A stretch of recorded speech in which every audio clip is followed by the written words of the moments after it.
Good morning, everyone. How's it going today?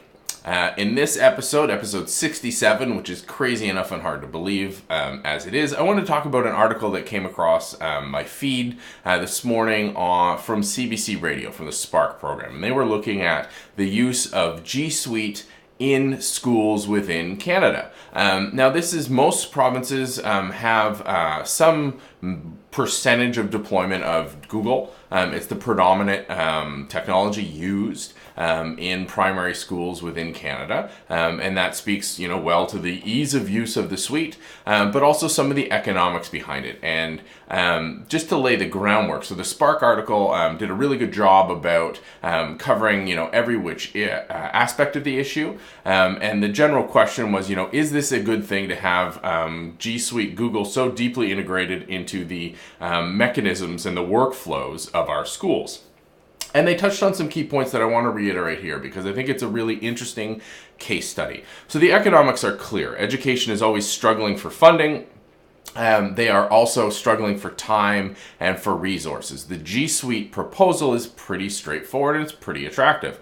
It is a set of web-based software, so Google Docs, Gmail, Hangout video chat, and a number of custom applications for teachers to help manage classwork assignments that are all normally delivered through Chromebooks. Now, Chromebooks themselves are a really interesting device for educational IT because they're essentially disposable, right? You can log in, you can have any student log into any device, and near instantaneously they're set up in their own customized work environment, so you've got this ability to move the devices among students very easily, which is very attractive. There's no data that's locked into a specific device, so if there is a damage or a hardware issue, that one can be simply retired and a new one can be brought in while that original one's being fixed, or whatever the case may be. So there's a very easy way to keep things up and running, which is critical because IT staff are normally at the board level, not at the school level, so everybody sort of wins, right? But the challenge here and the brought up in the Spark article was immediately user privacy. What about the kids' privacy? Are we data mining them? Are we tracking them early on?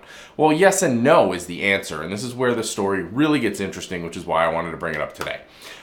So first of all, let me get the elephant in the room. There's a lawyer quoted in the article, and I absolutely vehemently oppose this person's point of view, where basically on the issue of data being stored in another country, you don't have to worry about it because that data is not of interest to national assets, like to the FBI in the States. That's the wrong way to approach privacy. Privacy is not about, hey, I don't have anything to hide, so I shouldn't have to hide anything. Privacy is a human right. Privacy within an IT world doesn't mean you need to assume that your data is of interest, and therefore, if it's not of interest, you're not under threat or you don't need to keep your data private. It should be private by default. So let's get that out of the way. Private by default, and for Canadians, normally that means under Canadian law, and that's where things get challenging with respect to Google, is that they can't guarantee the data will be kept here in Canada, or at least we're not sure, because all of the agreements with the school boards and with the ministries of education are normally under NDA, which means the public can't get at them, which is a problem with this issue in general. But the real core of this, all this stuff, the benefits outweigh a lot of these concerns. But the real crux of the Spark article and what I want to talk about in this episode is this idea of informed consent and informed usage. And the challenge here is that it's not at all informed when it comes to school boards. So every parent is sent home a letter at the beginning of every year that basically sums up and says, you need to talk to your kids about the appropriate use of technology. And a lot of that comes down to the appropriate use of these G Suite accounts. So, you won't be searching for inappropriate things. You won't, bully other students. You'll behave as if you would in the real world kind of thing. The challenge there is that you're also not aware of the context in which the technology is going to be used. So as a parent, that gets really difficult to have that proper conversation. But if we take that a step further, we know that school boards are stressed for resources. Training is at a minimum. It's very difficult. G Suite is extremely powerful, and you can easily configure things to be public when they should be private. I've seen this personally a number of times with school boards happening by accident, of course, but the teachers and the educational staff need to be trained up on this stuff. Just because you think, oh, it's just Google, everybody knows how to use it.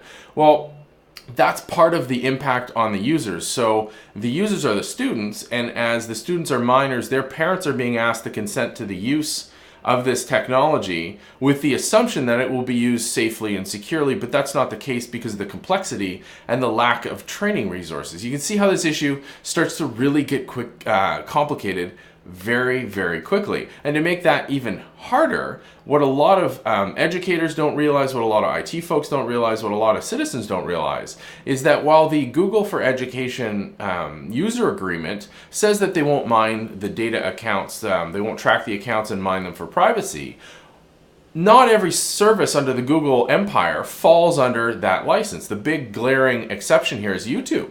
YouTube does not fall under that license. So when you're using YouTube in the classroom, when you're embedding those in G Suite docs, that usage is still tracked, and it may not be associated directly to a child, but it is associated to a certain age group because they know it's coming from school. And then it's this whole question of, is there a shadow profile set up? So while I'm within my educational account, I'm protected by the educational EULA and a certain set of permissions. When I go out to non-educational services, does that still hold true? Am I still tracked? Am I tracked as a shadow account? Am I tracked as a random user? There's a ton of questions here.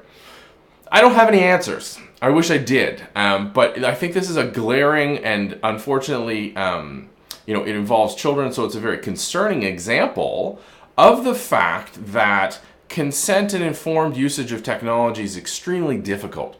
Privacy is extremely difficult. You can see the economic advantages for the school boards. You can see the upside, managing Chromebooks as sort of random systems for students to log into. That's a great operational model. They've really reduced the cost there. And of course, the economic benefit to Google and its partners is short-term sales of Chromebook, long-term users invested in the ecosystem. So the economics there's a trade-off, like schools get manageable IT, Google gets long-term users, Android Chromebook manufacturers get an upside immediately. So that's a win-win-win, and that's a good thing. The larger question of, how do you have that discussion not only with the students, but how do you have the discussion and the training with the teachers to ensure that privacy is enabled by default as opposed to just a lip service?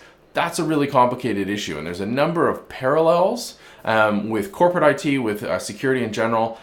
I don't know what the wrap up here is. This is an issue that I'm passionate about. This is an issue that I'm going to dive into deeper. I'll tweet out the link for the CBC Spark article, and I'll put it in the comments below. What do you think? How do you think that, there's this question of specifically Google in education? There's a larger question of, complex consent and understanding of configurations for user privacy and community privacy and child privacy. Hit me up online at marknca in the comments down below, or always by email, me@markn.ca. I think this one's really, really needs a discussion. There is one started on LinkedIn, and I'll link out to that as well. It's complicated. That's really my sum up for today. I hope you guys are set up for a fantastic Wednesday. I look forward to talking to you online and seeing you on the show tomorrow.